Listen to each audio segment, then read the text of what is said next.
Hola nuevamente, qué gusto que nos acompañe. En verdad es de mucho gozo y de mucha bendición el que usted esté pendiente de cada una de las reflexiones que jueves a jueves se está subiendo aquí en esta plataforma de YouTube de la Iglesia Evangélica Bautista El Turo de la Pena. Hoy lo invito a que meditemos en un pasaje que se encuentra en el libro de Isaías, esto en el Antiguo Testamento, en el capítulo 55, versículos del 8 al 9. Vamos a hablar acerca de los planes. ¿Qué planes tenemos para este nuevo año que ya comienza? Y sobre todo, ¿qué tan involucrado está Dios en esos planes de nuestra parte, obviamente? Es decir, ¿estamos teniendo en cuenta a Dios para esos planes o simple y sencillamente lo hemos dejado a Él a un margen porque creemos que lo que vamos a hacer no tiene absolutamente nada que ver Dios en esto? Así que Isaías 55, del 8 al 9 dice: porque mis pensamientos no son como sus pensamientos, ni mis caminos son como sus caminos, declara Yahweh. Porque así como los cielos son más altos que la tierra, así mis caminos son más altos que sus caminos, y mis pensamientos más altos que sus pensamientos. Esta palabra camino también puede traducirse como mis planes. Dice el Señor que nuestros planes muchas veces no son como los planes que Él tiene para nuestra vida. Estoy seguro que la mayoría de cristianos, todos anhelamos tener pues una vida de prosperidad. Todos anhelamos tener una vida de confort, una vida sin problemas, sin complicaciones, en la cual absolutamente todo nos salga bien. Pero la realidad del creyente no es esa. Desde Génesis hasta Apocalipsis, si estudiamos los 66 libros que hay en la Biblia, veremos que los siervos y siervas de Dios, de quienes se está hablando en esos pasajes, tuvieron que afrontar muchas veces situaciones difíciles, tuvieron que pasar por cosas desagradables, que a ellos obviamente no les traía ningún gozo ni ningún placer. Y quizás muchos de ellos quisieron tirar la toalla, muchos de ellos quisieron rendirse. El caso, por ejemplo, de Moisés. Moisés deseaba inclusive que Dios le quitara la vida, que le decía: quítame la vida, pues no soy yo mejor que mis padres. Lo mismo sucedió con Elías, también decepcionado, frustrado porque no veía que las cosas salían como él había pensado en la nación de Israel. Luego de acabar con los falsos profetas, él no vio aquel despertar espiritual, aquel avivamiento que él esperaba, y también le pedía a Dios que le quitara la vida. Están tirando la toalla prácticamente, porque a veces no comprendemos la perspectiva de Dios. ¿Y por qué no la comprendemos?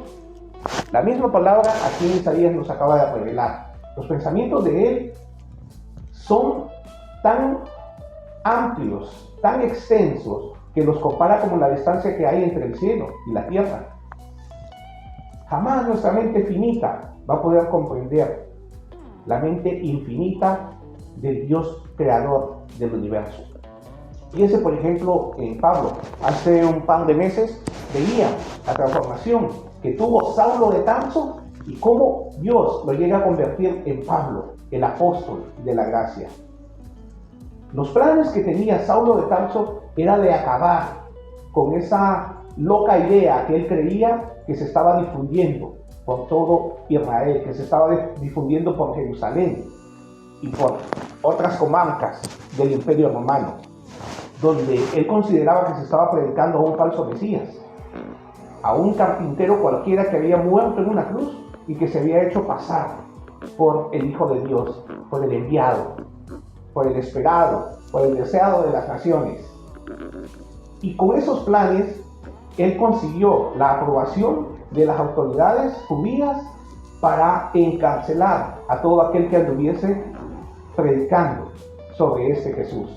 Esos eran los planes de Pablo. Pablo tenía esa visión, porque un sinónimo de plan también es visión. Tenía esa visión, acabar con esa falsa religión que se estaba levantando llamada cristianismo. Pero los planes de Dios con él eran otros. Y recordamos lo que sucedió. Cómo en el camino Dios le cambia su pensamiento. Cómo en el camino Dios le cambia esos planes. Y veíamos también ahí un personaje que solamente en ese pasaje se habla de él. ¿Recuerda usted de Ananías? Cómo Ananías estaba orando y el Señor en esa oración, Dios en esa oración, le dice que se levante y que vaya a tal dirección, que ahí está Saulo, que no ve, que ha quedado ciego, pero que ve en una visión, no ve y sí ve. O sea, no ve naturalmente, pero sí ve espiritualmente, porque en una visión ha visto que un hombre llamado Ananías ora por él e inmediatamente recobra la vista. Y aquí vemos a Ananías también diciéndole al Señor, pero ¿por qué mejor no lo dejas ciego, Señor? Esos planes que tú tienes como que no me agradan, como que le vamos a devolver la vista a alguien que le quiere hacer daño a tu pueblo. E interesante lo que le responde el Señor. Y le dice, ve porque este me es instrumento escogido.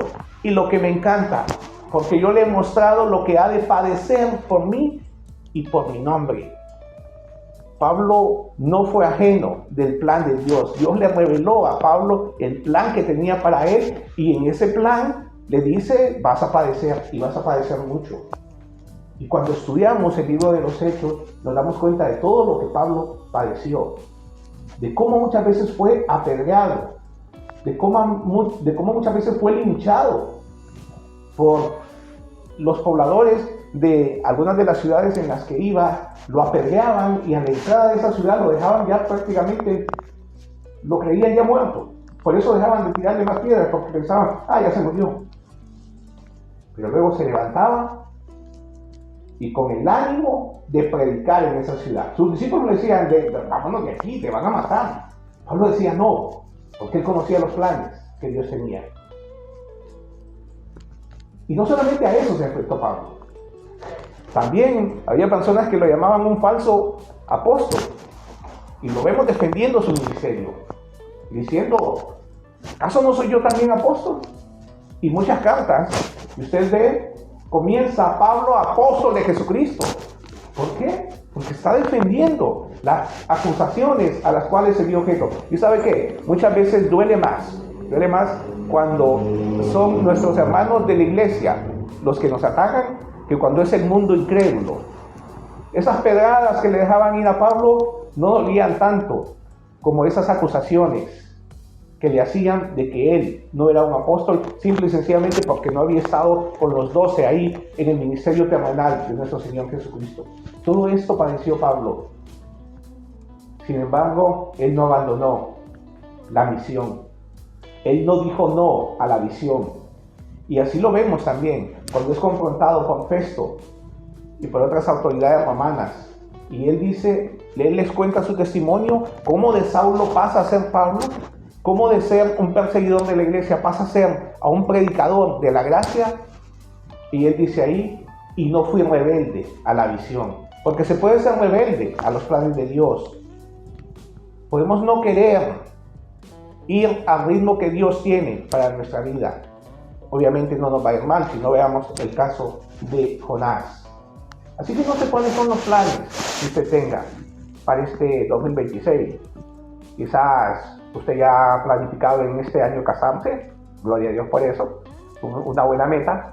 Quizás usted ha planeado pues a final de este año economizar o ahorrar y tener mucho más dinero del que ha podido tener en otros años, o sus planes sea comprarse una casa, comprarse un coche, viajar a otra ciudad, completar o terminar sus estudios, no lo sé.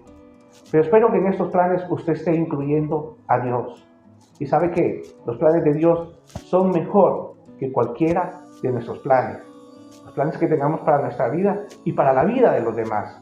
Quiero cerrar con esto, con una historia muy triste. Para el año 2000 estábamos ayudando a un hermano que había sido llamado al ministerio pastoral, pues a levantar una iglesia. Y cuando digo que estábamos ayudando es porque estaba empezando desde cero a levantar esta iglesia allá en Tegucigalpa, la ciudad donde vivía, capital de Honduras, mi país. Y junto con otro hermano, en ese tiempo éramos jóvenes los dos, decidimos pues que sería bueno tener un ministerio de jóvenes, lo que ya se conoce como un ministerio de jóvenes. Así que las reuniones las teníamos los sábados, los cultos los sábados por la tarde-noche. Entonces los domingos nos dedicamos ahí en el vecindario a salir a evangelizar, a predicarle el evangelio a jóvenes y adolescentes. Conocimos muchos jóvenes, muchos adolescentes que los invitábamos a grupos de estudio en una determinada casa, y a veces pues les pedíamos si sus padres les daban permiso, reunirnos también en esas casas para que sus padres pudieran escuchar el evangelio. Conocimos ahí a varios chicos y chicas, y hay una chica en especial que conocimos. Ella estaba pues en la puerta de su casa cuando pasábamos y le preguntamos que si nos daba permiso de poderle compartir el evangelio, de poderle hablar de Cristo. Ella dijo que sí, así que le compartimos el evangelio. Esto fue en el año 2000. Luego nos presentó a su madre ya nos conocía del vecindario y ella muy contenta, muy alegre porque ella era creyente. Así que ella nos dijo que pasaba orando para que sus hijos pudieran venir a los pies de Cristo, y qué bueno que ella pues había accedido. Así que le dijimos a su madre que sí le daba permiso a ella de que asistiera con nosotros a estos grupos de estudio que íbamos a tener las tardes de los domingos. Ella dijo que sí. La chica nos estuvo acompañando más o menos como 1 o 2 meses. Con su madre pues habíamos quedado que siempre íbamos a pasar por ella a su casa para ir a la casa donde sea que nos reuniéramos, ya que rotábamos de casa. Y igual a terminar pues los estudios de jóvenes, íbamos a llevarla nuevamente a su casa. Así fuimos conociendo otros jóvenes, e igual la misma dinámica teníamos que pasar por ellos, así que ya nos dividimos el trabajo con otros chicos. Y al hermano que les dije, con el que tomamos la iniciativa, se le encargó que pasara por la chica de la cual estoy hablando. Ya habíamos empezado el estudio cuando él llegó solo, así que no le preguntamos en ese momento qué había sucedido. Terminando el estudio, sí, le preguntamos qué pasó, que si ella no estaba o qué pasó. Y me dice, pues salió el padre, todos ahí conocíamos al padre, él, una persona que era muy conocida en los medios porque trabajaba en un noticiero, y me dice, mira, pues el padre, cuando toqué el timbre, me dice, el padre salió, me abrió la puerta, y pues lo saludé, y luego le dije que venía por ella para los estudios a los cuales ella nos estaba acompañando. Y él me dijo así, con estas palabras: decile a Jesús, el equivalente de dile a Jesús que espere a que ella se gradúe, es decir, que termine sus estudios de colegio, sus estudios universitarios, y que cuando ella ya se haya graduado, pues que ella decida si quiere seguir o no a Jesús, pero que ahorita no tiene tiempo para él, sino que para sus estudios. Esa fue la respuesta, y pues bueno, después pues ella también nos hizo saber, ¿no?, que su padre ya no le daba permiso de que nos acompañara, y pues no podíamos obligarla, no podíamos decirle también que desobedeciera la voz de su padre, porque su padre era su autoridad. Así que bueno, después de varias veces de hablar con ella, dejamos de insistir. Pasaron 7 años después, en el año 2007, una noticia terrible.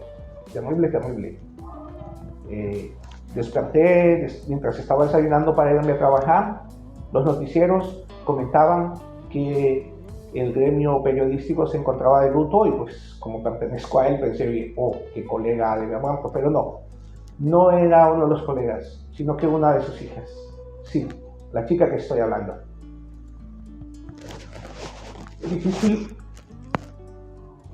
difícil hablar del tema y que evitar que pase esto, porque la conocí, porque compartimos con ella. La noche anterior a la de la noticia, ella falleció en un accidente automovilístico. ¿Cómo sucedió esto?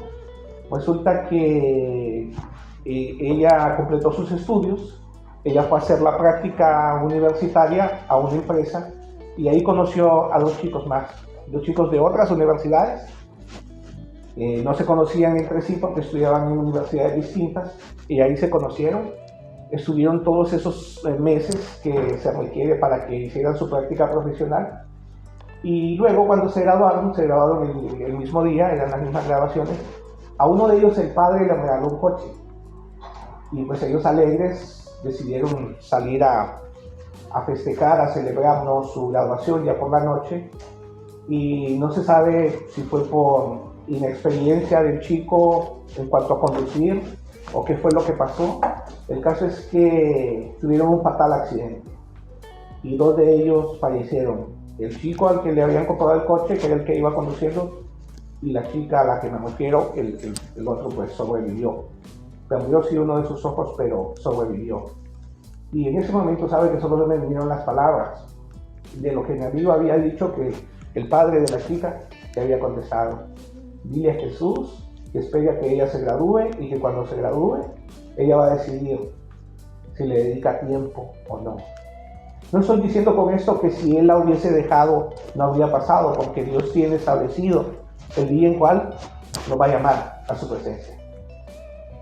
Pero muchas veces pensamos que es perder el tiempo, entregamos por completo a nuestro Señor. Muchas veces pensamos que es una pérdida de tiempo, que es para personas que no tienen absolutamente nada que hacer, para vagos. Pero realmente déjeme decirle, si usted no le ha entregado su vida a Jesús, no imagina lo que se está perdiendo. Y no está perdiendo el tiempo. Al contrario, lo está aprovechando. Espero que esa reflexión le ayude para, si no ha involucrado a Dios en los planes, lo pueda hacer. Dios le bendiga. Hasta la próxima.